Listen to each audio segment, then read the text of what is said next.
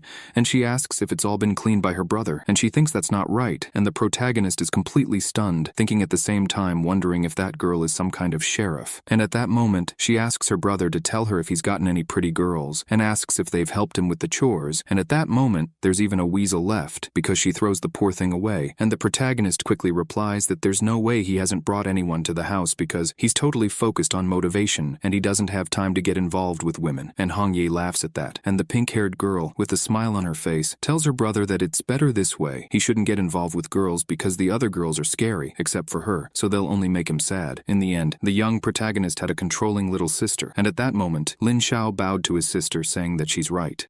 And the weasel thinks that Lin Xiao's sister is very scary, and he wants to stay away from her in the future, and the protagonist at that moment is apprehensive, thinking, and at the same time wondering what he should do, and also wondering if he has to start living a hidden life with Hongye. And Hongye thinks with a smile on her face that Lin Xiao's sister is quite interesting, and she's looking forward to seeing her future. And then morning comes, and the pink-haired girl goes to do something in the kitchen, and the protagonist sits in his chair with his elbows on the table. She simply makes a fish pie and a kind of fish soup. The protagonist thinks that Zir has prepared his black dish for breakfast, and he's already afraid that this is revenge against him. And then Zir asks her brother why he's not eating, and the protagonist answers her, saying that he was just thinking, and wonders if it's really edible. And Zir, with a smile on his face, answers his brother, saying that of course it's edible, because the little yellow dog just ate it. Fortunately, there's no waste, and by then, the poor weasel was on the floor, completely purple, and the protagonist says that he has no more worldly desires, and Zir asks his brother to eat it while it's still hot, and the protagonist bravely puts a spoonful of that soup in his mouth, saying that it's incredible, clean and hygienic, until he realizes something which makes him wide-eyed. He thinks that he didn't think the pocket would be good, and Zir really hadn't lied to him, and with a smile on her face, the girl asks the protagonist how it is and if it's delicious. The protagonist thinks that it was so delicious that he felt like he was immersed in a sea full of mermaids around him, and then, with a gigantic smile, he tells his sister that it's delicious, and the weasel thinks that as expected of brothers and sisters, the dark dishes made by the Demon Queen can only be eaten by the Demon Queen's eldest brother. The protagonist leaves the house and thinks that in addition, he has eaten a lot, and while he doesn't have class today, he should go find some work to earn some money. He also thinks that originally, he just needed to feed Hongye and then Yellow Dog, and now his little sister has come too. He takes out his wallet and gives it a few swings, and realizes that his wallet is empty, and crying, with his hands on his head, he tells himself that he can't, and even his older sister, for money, and the pressure of a family of 4 is all on the man, and he took what he shouldn't have taken at that age. And at that moment, Fatty appears and asks the protagonist if he's going out too, and the protagonist quickly asks Fatty what he's doing, and if he's carrying an axe, and if he's going to chop wood, and Fatty replies to the protagonist, saying that he's not going, and he was going to work to earn money, and he didn't have class for the next 2 days anyway, and the protagonist, overcome with enthusiasm after hearing Fatty say that, asks if he could go along, and asks Fatty to look at his big watery eyes, and the fat man comments that the protagonist is very active with him at the moment, and Lin Xiao laughs, and then he says that it's okay for them to go together, because it turns out that his team is short of people, so he asks the protagonist to let him introduce him. The protagonist thinks this is great and starts laughing. Then the scene changes to the mercenary's salon. He tells the fat man that he didn't expect the fat man to be working as a mercenary, and the protagonist continues, saying that although he knew about the existence of the mercenary alliance, he had never understood it, and now that he was seeing it, there really are a lot of people who work as mercenaries, and Fatty explains to the protagonist that every city has a mercenary alliance, also called a reward alliance. On the rewards board right in the center of the alliance hall, there are daily rewards published by the department and the main forces. The rewards vary, but they are all very generous, and the protagonist asks Fatty if there's just that bounty board out front, and Fatty says that their academy has more after school hours, and he's going out to join the mercenaries to earn money, and the adventure is quietly approved by the academy, and he says that there are even colleges that act as intermediaries to help introduce students to part-time mercenary tasks.